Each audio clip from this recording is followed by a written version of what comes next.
The Grand Galactic Assembly Hall resembled a cathedral built by creatures who worshipped bureaucracy. Vaulted ceilings rose into a mist of artificial atmosphere, flickering with soft blue bioluminescent panels. Rows of seating spiraled outward in concentric rings, occupied by representatives of over 200 interstellar species. They chittered, whispered, hissed, and clicked, some communicating verbally, others through neural relays. It was a mosaic of evolution, diplomacy, and carefully measured contempt. And in the dead center of it all sat a woman with dark brown eyes, a tight-lipped smile, and a porcelain cup of earth-brewed coffee steaming in her hand. Ambassador Camille Rowe adjusted the collar of her navy blue blazer and took a calm sip. The handle of her cup was shaped like a crescent moon. The subtle choice had not gone unnoticed by the more observant aliens, particularly the Ralkethi, who considered moons a symbol of veiled threats. She smiled to herself. That had been intentional. Human delegate, came the voice of Chancellor Vomarn, a bulbous amphibioid from the Threxian Combine. Your presence here today is unexpected. Earth's silence on regional affairs has long been interpreted as strategic irrelevance. Camille's chair rotated slowly to face him. Chancellor Vomarn, she said warmly, if silence equated irrelevance, then I imagine the galaxy would still believe the sun orbits the Earth. A ripple of neural chatter coursed through the chamber. The joke was lost on many, but those who understood gave sideways glances. Camille didn't break eye contact with Vomarn as she placed her cup gently onto its saucer. The Galactic Empire's formal protest, Vomarn continued, has been noted. They claim one of their survey vessels was forced into a defensive posture on an uncharted world, what they describe as an ambush, staged by a primitive human colony. Your statement, please. Camille stood slowly. Ah yes, the so-called ambush. She walked a slow arc around her station, hands behind her back. Let me be very clear. The vessel in question landed without clearance, on a sovereign research station located within Earth's neutral perimeter. No prior declaration, no transponder ping, no communication. The word sovereign made several lords of minor empires twitch. Few expected humans to use such loaded terminology. An insectoid voice chirped from the left ring. If it was merely a research station, why did it return fire? Camille turned her head toward the source. A Croc's diplomat. She gave him a look of amused pity. Because, she replied softly, we built it to return fire. It was a trap. Another ripple. This time, quieter. She continued. You see, we've learned something important over the past decade of galactic observation. When we don't talk, the Council assumes we're weak. When we smile, you assume we're naive. And when we build quietly in the dark corners of chartless space, you assume we've gotten lost. Camille returned to her seat, folded her legs, and crossed her arms neatly. The Empire's representative stood now, tall, reptilian, draped in crimson robes that shimmered as if woven from heat itself. His voice cut like frost. Human, he said with disdain. We detected no colonies, no planetary warnings, no intelligent broadcasts. That world was unmarked, unclaimed. Your experiment was reckless. Camille tapped the rim of her cup twice. Is it reckless to test a hypothesis? You lured our ship into hostile territory. Camille blinked, then leaned forward, voice sugar-sweet. And you took the bait. Voluntarily. Without due protocol. Your captain saw a silent world and assumed it was empty. That's not our fault, darling. That's just poor leadership. The reptilian flinched, visibly struggling to maintain composure. Camille gave him a polite smile. We left breadcrumbs, she continued. An energy signature. Atmospheric inconsistencies. All easily detected by modern Empire scanners. And still, your ship approached with weapons armed and shield down. Because it was deemed primitive. Yes, Camille interrupted softly. Exactly. Primitive. That's what you think of us. She paused, letting the silence settle like a frost across the floor. You've mistaken humanity's patience for passivity, our courtesy for cowardice. You call us unpredictable, feral, emotionally unstable. Maybe you're right about the last one. We do have emotions.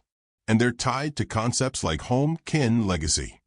She reached into her blazer pocket and drew a tiny metallic chip, no bigger than a fingernail. With a soft flick, she activated it, displaying a hovering image above the chamber floor. A pale blue sphere rotated slowly. Earth. Then the image zoomed outward. Surrounding Earth was a sphere of countless tiny beacons, each representing an orbital defense ring, research outpost, or civilian station. Then farther out, ghostly outlines of stealth corvettes cloaked in debris fields, mines laced into asteroid belts, surveillance stations rigged to appear abandoned. "What is this?" a member of the Creel Syndicate whispered. Camille's tone never changed. "Our home. And our vigilance." The hologram blinked and shifted again. Now it showed the Empire ship just before its unauthorized landing, descending toward a rocky, lifeless terrain. Then came a stutter in the feed, followed by the ship violently convulsing midair. Its systems shut down. Gravity tore its stabilizers to shreds. It crashed. "No survivors," Camille said softly. "Our simulation site was evacuated prior to impact. We even sent recovery drones. Found one of your scouts still clinging to life." He said, and I quote, "We didn't think you'd notice." A hiss of breath swept through the assembly. Camille returned the chip to her pocket. "So I'm here, esteemed council, not to issue a threat. I am not authorized for threats. I'm here for clarification." She stood again, this time walking straight to the center platform. "You see, we believe in rules. In structure. We send flowers before we send fleets. We craft treaties with more care than we craft weapons, and we're quite good at both. But I need clarity. If the Galactic Empire believes it can cross borders, test boundaries, and invade without provocation," she looked directly at the Empire's representative, "then I must ask this council, what exactly are the limits of our patience expected to be?" The silence was deafening. Camille didn't wait for a reply. Instead, she walked back to her seat, retrieved her coffee, and sipped again. Still warm. Still bitter. From across the chamber, the representative of the Ralkethi Confederacy, normally silent, finally spoke. "Ambassador Rowe, do you speak on behalf of your military?" Camille turned to him, almost touched. "No," she said with a soft chuckle. "They speak far more directly." A few stifled laughs. A few more widened eyes. "I'm here because we believe diplomacy works best when conducted with sincerity. But sincerity, you'll find, is often mistaken for softness. So let me correct that." She held up a small data slate. A single red dot blinked at the center. "Last night," she said, "a second Empire ship entered Earth's extended boundary. Unlike the first, this one left a message. It broadcast coordinates. Coordinates matching an abandoned Earth colony. It was a probe, testing us again." The Empire delegate opened his mouth, but Camille raised her hand. The probe was intercepted before it could transmit data. Its message was logged, and its hardware neutralized. "What concerns us is not the probe itself, but the fact that it was launched after the first ship disappeared." Her voice dropped an octave. "Which means the Empire didn't just accidentally enter our space. You were testing our response time, our coverage, our judgment." She let that hang. Then she smiled once more. "You have your answer now." As murmurs spread through the chamber again, Camille rose for the last time. "I'll be returning to Earth shortly. But I leave you with this. Humans are many things. Loud, complicated, fond of metaphor and caffeine. But above all, we're territorial. We were born on a death world. We built civilizations between extinction events. And when we say something is our home, we mean it." She finished her coffee and placed the cup gently on the pedestal beside her. The porcelain rang faintly. "Next time," she said with a smile so sharp it could cut glass, "knock first." And with that, Camille Rowe, ambassador of Earth, apex predator in a blazer, walked from the center of the council chamber, leaving a trail of stunned silence in her wake. The Terran diplomatic shuttle glided silently through orbit, its hull dark as space, reflecting only slivers of distant starlight. Within, the cabin was nearly silent, save for the occasional soft click of Camille Rowe's fingertips against a glowing data slate. She wasn't reading, at least not anymore. She was watching. A recorded loop played across the screen. The moment the Empire's recon probe entered Earth's extended perimeter, its heat signature flaring bright as it activated active scans. Then, precisely 12 seconds later, it winked out of existence. Neutralized. Vaporized. Camille tapped the pause icon. The probe's data packet had been blocked and reverse traced back to a supposedly abandoned fleet relay within Empire-controlled territory. She'd already flagged that information for Council upload. But the data wasn't what she was staring at. She was staring at the time code. 12 seconds. That was longer than she'd expected, and far shorter than anyone in the Council suspected Earth was capable of. She closed the data slate with a soft clap and leaned back, letting her thoughts drift. Her body swayed slightly with the shuttle's course correction burn, but her expression didn't change. She was thinking in silence, behind calm eyes, the way apex predators did before pouncing. "Ambassador," came a voice from the cabin's rear. Commander Dalton, Earth's security attaché, ex-military, still carried himself like a man who'd memorized every kill zone in a room before entering it. "We've confirmed intercept on the second probe. Nothing breached." "I saw," Camille said softly. "But this one was dumber, bolder. No obfuscation. Just walk through the front door. They're testing boundaries. Again." "They're not just testing," she murmured. "They're gambling." Dalton frowned. "Then why not respond directly?" "Because we're not here to escalate." "Not yet." He didn't argue, just folded his arms and nodded. Camille stood and moved to the viewing pane. Earth shimmered below in its swirling blues and greens. Beautiful, fragile, deadly. "They still think we're fumbling in the dark," she said. "That we don't understand how galactic politics works. They think we're pretending." Dalton raised a brow. "Aren't we?" Camille smiled faintly. "Of course we are. That's the whole point." The shuttle began final docking procedures with the orbital relay station. As the airlock cycled open, Camille composed herself, not with makeup or posture, but with thought. Words would matter in the next hours. Words always mattered. The right phrase could gut a regime more efficiently than orbital fire. The station's interior was lit in warm tones, designed by human architects to feel like a cross between a luxury hotel and a war room.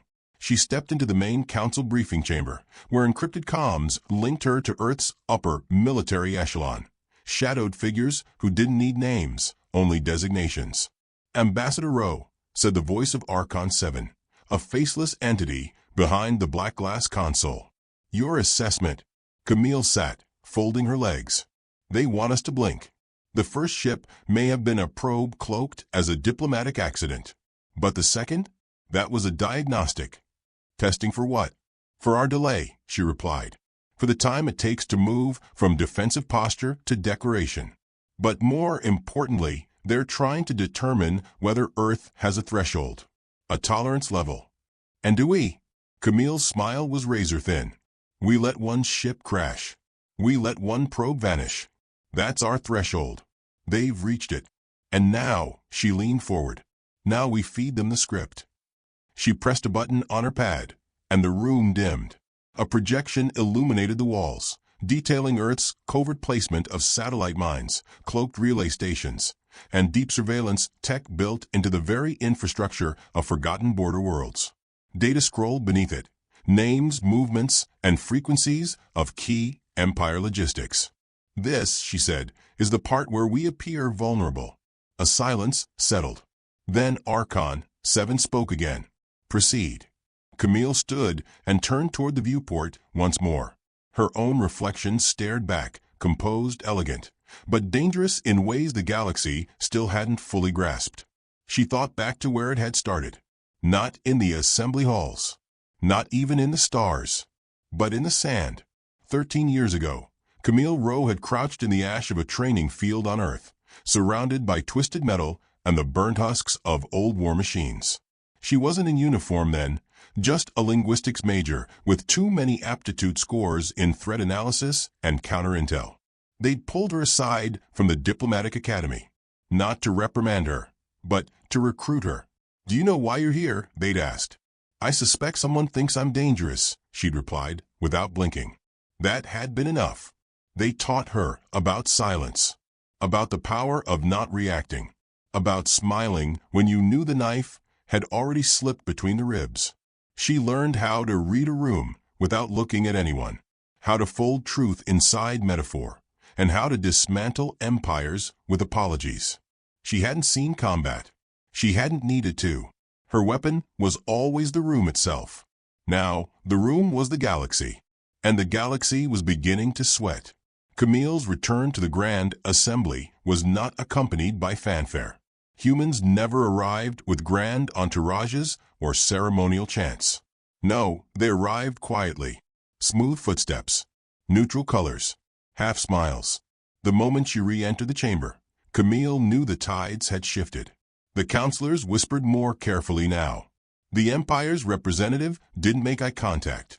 A few species who'd previously mocked Earth were reviewing their notes. Good. Fear had started its bloom. Ambassador Rowe, Vomarn croaked from his elevated seat. "You've returned earlier than expected." Camille sat with perfect posture. "I've always found that punctuality is most powerful when unexpected." She placed a data chip onto her console. "I bring with me findings regarding the incident in Sector 12 Kappa." The chip activated. A projection displayed intercepted Empire fleet orders. Masked under logistics language, it detailed a pattern of coordinated tests, probing Earth's neutral zones, mapping our response speed, calculating our reluctance to retaliate. Gasps rippled. Then anger. Then something else, something quieter. Recognition. "You see," Camille said gently, "while you were testing us, we were watching you, learning, matching your cadence, predicting your next move before you'd even made it." The projection shifted. Now it showed a map of stealth operations Earth had already enacted. Empire supply lines compromised. Forward bases ghosted. Communications disrupted by viruses so subtle they mimicked solar interference. She let the image linger. "I came here to speak," she said at last. "Not to threaten. But I'm beginning to think you still don't understand what we are." Vomarn's voice shook slightly. "You are still a developing species. You lack fleets to challenge the Empire directly." Camille didn't respond immediately. She reached for her coffee again, still hot, and sipped it, eyes locked on his. "No," she said. "We lack the need to challenge them directly." Now the projection dimmed. Camille pressed a final key. A third image appeared. A live feed. Empire warships, 3 of them, floating motionless in deep space. Their crews unresponsive. Life support functioning. No external damage. Just silence. "Those ships," she said, "lost contact 4 hours ago. We didn't fire. We didn't sabotage. We simply let them enter a field we prepared in advance. A field designed to listen." She leaned forward, her voice low. "They were so busy trying to hear us, they never thought about what we were hearing from them." The chamber fell utterly still. "I present this not as an act of hostility," Camille said, standing, "but as clarity. We are not a threat. We are the response to your threat. And we are excellent listeners." She turned to leave. The Empire's representative, stunned into inaction until now, finally stood. "This is manipulation. You engineer events to play both victim and predator." Camille stopped at the threshold of the chamber, then turned slightly over her shoulder. "I prefer the term polite predator," she said. "But yes, we've always found hunting more effective when dressed as prey." She walked out without another word. Back aboard the shuttle, Dalton waited. "Did they get the message?" "They're starting to," she replied. He handed her another data slate. "We picked up new chatter from the Empire's back channels. They're scrambling, deploying reserves, locking down comms." Camille nodded. "Good. Let them panic. Panic breeds mistakes." She settled into her seat as the shuttle departed, the galaxy shrinking behind her. And as the stars passed in silence, she whispered a single sentence to herself, not meant for anyone else. "They haven't even seen what we really are yet." A new message pinged on her slate. It was a private transmission, routed through 10 encrypted nodes. One word: proceed. She smiled. Showtime. The Creel Syndicate's panic was the first visible crack. By the next standard rotation after Camille's demonstration, their merchant fleets had been recalled from disputed borders. Their embassies on Earth issued strangely timed friendship declarations, and their intelligence signals, once a constant background hum, went eerily silent. The message was clear. Someone had told them what was coming. Or perhaps they'd simply paid attention. Not everyone had. Inside the Empire's core war chamber aboard the dreadnought Varkalum, 29 senior strategists debated, growled, and hissed at one another, confused by the silence of their own vanguard ships. The last transmission had been 8 hours ago. The vessels were alive, life signs confirmed, but not a word had returned. Fleet Admiral Saratak leaned forward, his scales glinting with irritation. Disablement without engagement is impossible. You cannot simply unplug a vessel from the void. It is human trickery, one growled. They possess a cloaked fleet. It's sabotage. Then where is the debris? No answer. Because there was none. Just 3 ships, motionless, systems intact, drifting in the dark like hollow bones. Across the stars, Camille Rowe reviewed those same live feeds. She watched one officer aboard the Kravosk pacing his command deck, yelling at controls that responded with perfect silence. Atmospheric sensors inside the ship registered no poison, no hacking, no hostile breach. And yet, every command returned. Invalid input. Humans hadn't destroyed the ship. They'd isolated it, digitally amputated it from the galactic grid, severing its sensory connection to the universe. Ghost protocol complete, came the voice from Camille's internal comms. All 3 vessels now believe they're abandoned by their own empire. They're broadcasting automated distress on loop, classified channel, only receivable by us. She nodded. Perfect. Let it run. Dalton, ever stone-faced, studied her. This is psychological warfare. No, she said. This is theater. Psychological warfare implies they still think this is real. We're showing them it never was. Dalton remained silent, though she could tell he didn't entirely agree. She took another sip of coffee, this time cooler, bitterer. Still effective. Prepare the second act, she said. Time to hold up the mirror. Camille's return to the Grand Assembly was no longer an event. It was a pattern, a ritual. The delegates now watched her the way prey animals watch tall grass, trying not to blink.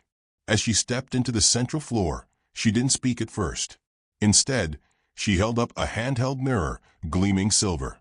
No tech, no projection, just a simple Terran relic. The room watched, confused. Then she set it on the pedestal and activated the console. Images appeared, dozens of them. Empire broadcasts, intercepted tactical briefings, emergency memos from their high command expressing increasing concern over Terran unpredictability. One message even labeled humans as existential mimics, a predator that imitates prey so well. The real danger is noticed only after you've been devoured. Camille let the words speak for themselves. The lion in the mirror, she said at last. A concept from Terran mythology. You see a reflection, and you think it's tame, familiar, maybe even friend. But it isn't. It's waiting, biding time, waiting until you step too close. She turned toward the Empire's representative. You thought we were just reflections of yourselves. Slower, weaker, playing at diplomacy because we had nothing else. He tried to respond, but she cut him off gently. You don't understand humans yet, representative. You see, we're not reflections. We're distortions. The images shifted again. Earth archives now, declassified portions of first contact incidents. Footage of soldiers in void suits calmly dragging enemy combatants into low oxygen zones and sealing the doors. Recordings of infiltrators disappearing in atmospheres too thin to scream in. Every clip, every line of text, legal, methodical, surgical. This is what we call defensive civility, Camille said with a faint smile. It looks polite. It even sounds reasonable. But the moment you test it, we become something else. The Croc's ambassador hissed. These are war crimes. These are chess moves, she corrected.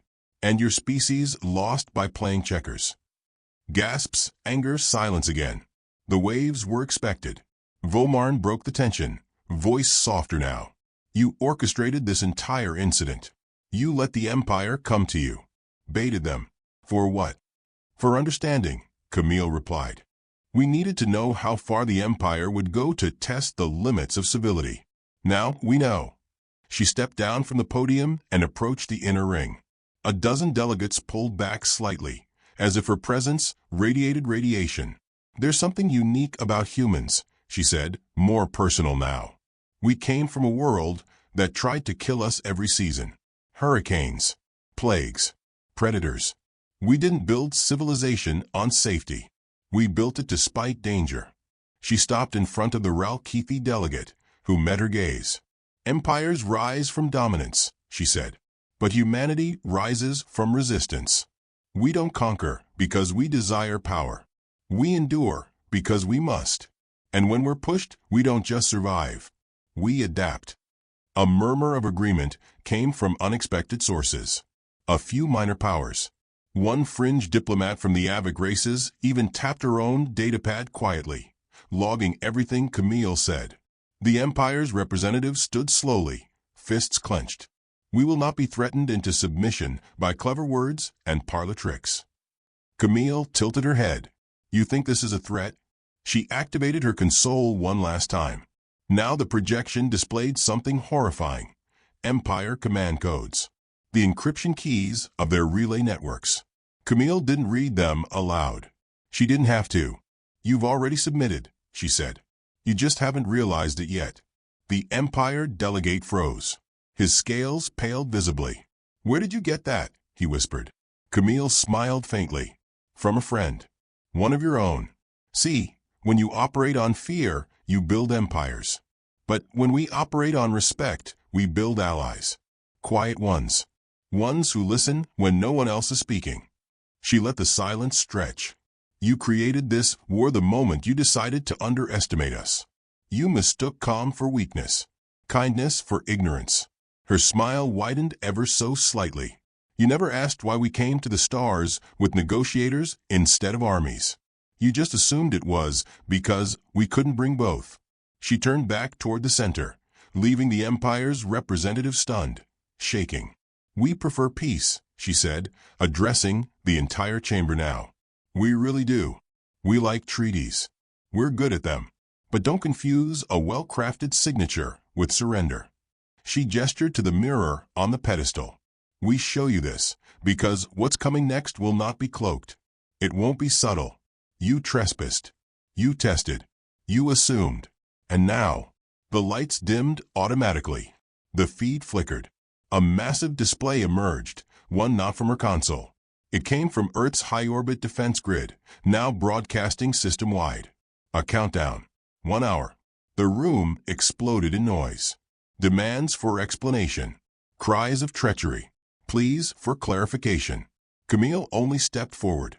Within the hour, she said above the chaos, every single empire listening post we've identified will go dark. No lives will be lost. No cities razed. But you'll feel it. The silence.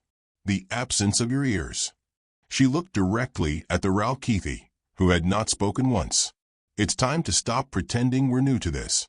Then, with nothing left to say, she picked up the mirror and turned it toward the council. For a brief moment, each delegate saw themselves, not their power, not their titles, but the fear in their eyes. The lion's no longer hiding, she said softly. And she's looking straight at you.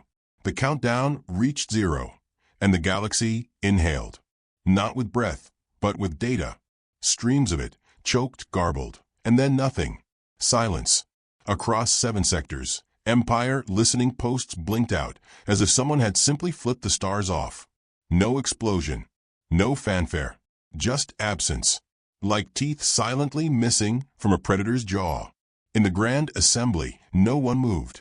Camille stood with her back to the central podium, calmly observing the kaleidoscope of alien reactions. The Empire's representative stared blankly at his own holofeed, hoping it was a malfunction. The Creel's mandibles twitched in micro-calculations. The Ralkeithi's dark, bulbous eyes didn't blink once. She sipped her coffee. Lukewarm now. Fitting.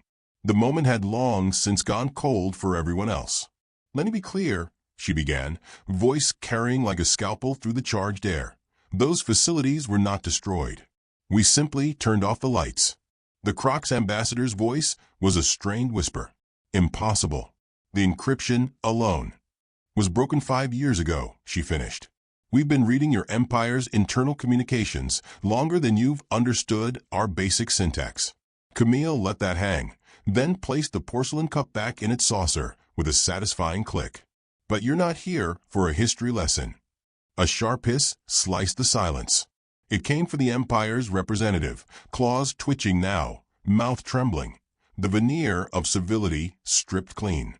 "You orchestrated this. Every step." "Yes," she replied with perfect poise. "You lured us into attacking you." "We invited you to reveal yourselves," she corrected. "And you did. Spectacularly." The Empire delegate lunged forward, voice cracking. "This is war." Camille tilted her head, eyes narrowing, not in fear, but pity.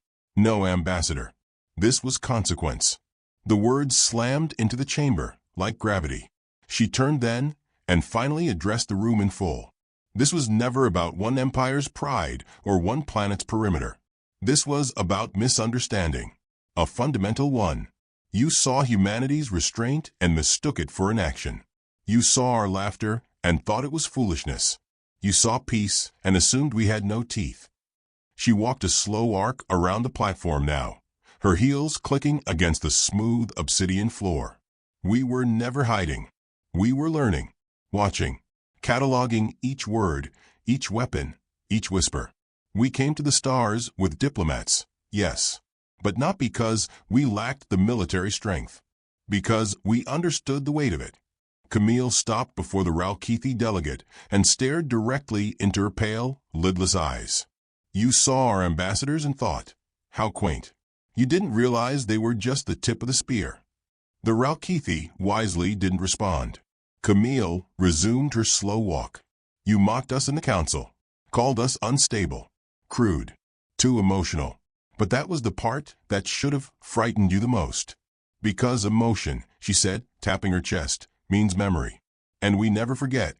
She gestured, and a new projection appeared, this time of Earth itself. Not cities or bases. Forest mountains. Ocean storms rolling across entire hemispheres. We come from a place that tried to kill us every day. Our planet taught us caution, yes. But it also taught us persistence. You think we stumbled into space. You're wrong. Another gesture, and the image shifted. Human colonies. Not flashy, not sprawling, but fortified, buried, hardened. Then more images, quiet listening posts orbiting gas giants, disguised as dead probes. Fleets hidden in the shadows of ice comets. Deep void data collectors buried in the crusts of rogue planets. While you held parades, we built shadows. While you debated law, we wrote contingency. And while you dismissed us as primitives, we quietly learned every way you could possibly bleed. A murmur rippled through the chamber. Not anger, not outrage, fear. Camille tapped her slate one last time.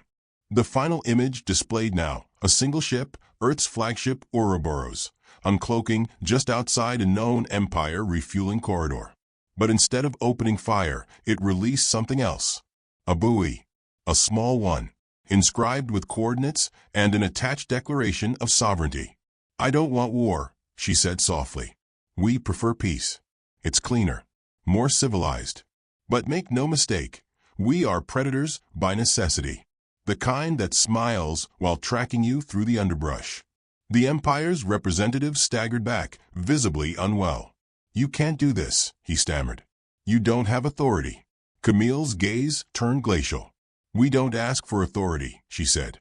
"We create the conditions in which it becomes inevitable." The projection vanished. The lights returned to standard luminosity. But the chill never left. From the far corner of the chamber, Chancellor Vomarn cleared his throat. His voice was quieter now, more careful. And what does Earth intend next? Camille glanced at him. That depends. On what? On whether the galaxy chooses to learn, she said, or repeat. Silence again. Then she lifted her cup, finished the last sip of lukewarm coffee, and stepped down from the platform. She walked with calm, measured steps. She didn't gloat, didn't linger. At the edge of the exit arch, she stopped and turned one last time. I suggest the Council hold an emergency session, she said politely, to redefine the term neutral space. And perhaps, she added, to review what it truly means when Earth sends someone smiling. No one spoke, not even the ones who still wanted to fight. They had all seen the mirror now, and they didn't like what was staring back. She left, back aboard her shuttle. The cabin lights dimmed to comfort setting as Camille removed her blazer and exhaled. Dalton was already there, reviewing post-transmission data. You turned the entire council into a funeral procession, he murmured. Camille didn't reply right away. Instead, she walked to the viewport and watched as the stars rolled past like eyes closing and opening. They needed to see it, she said at last.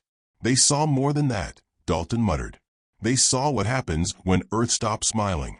Camille nodded slowly. Then let's smile again. It's what we're best at. He gave her a glance. Think they'll retaliate? No, she said, already opening her datapad. They'll regroup. Then they'll send envoys. They'll ask for definitions, limits, borders. She looked at him, calm and sure. And we'll give them all the maps they want. Because that's the thing about lions, Dalton. She tapped the screen once and smiled. We let the world build fences. But we never forget where the weak ones are. The comms pinged. Incoming transmission. Galactic Council. Requesting immediate diplomatic debrief. Camille chuckled. And so, she said, standing once more, we return to diplomacy. Dalton shook his head, smiling despite himself. You're terrifying. I'm polite, she corrected. Then, as the shuttle glided back toward Earth's silent fleet, coiled in shadow, waiting in orbit like 1,000 wolves in tailored suits, Camille wrote calmly, prepared her next speech. Because humans didn't just conquer. They remembered. And when the galaxy finally begged for peace, they would smile, and smile, and smile.